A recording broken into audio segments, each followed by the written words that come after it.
দেখুন, স্বপ্ন কম বেশি সকলেই দেখে থাকেন।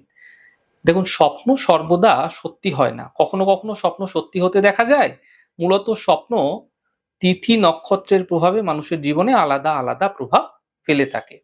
অর্থাৎ আপনি একই ধরনের স্বপ্ন আলাদা, আলাদা নক্ষত্র বা আলাদা, আলাদা তিথিতে দেখলেও তার প্রভাব আপনার জীবনে ভালো হতে পারে আবার মন্দ হতে পারে। তো সেরকমই যদি আপনি কখনো কোনো মৃত ব্যক্তির স্বপ্ন দেখছেন, তাহলে আপনার কোনো ইনকমপ্লিট যদি কোনো কাজ রয়েছে, বহুদিন ধরে পেন্ডিং হয়ে রয়েছে, বহুদিন ধরে হচ্ছে না, তাহলে সেই কাজ দ্রুত কমপ্লিট হতে দেখতে পাবেন আপনারা। আপনি যদি দেখছেন স্বপ্নে কোনো মৃত মানুষের সঙ্গে আপনি কথা বলছেন, তাহলে জেনে রাখুন আপনার যে মনস্কামনা আছে তার দ্রুত পূর্ণ হবে।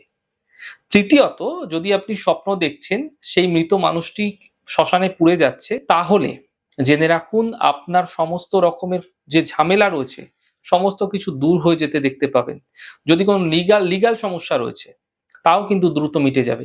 কিন্তু এই একই স্বপ্ন যদি আপনারা দ্বাদশী তিথিযুক্ত দিনে দেখছেন, তাহলে সেই স্বপ্ন আপনার ক্ষেত্রে শারীরিক সমস্যা এবং বড় কোনো দুর্ঘটনা, অ্যাক্সিডেন্ট, কোনো অপারেশন এগুলো কিন্তু নিয়ে আসতে পারে।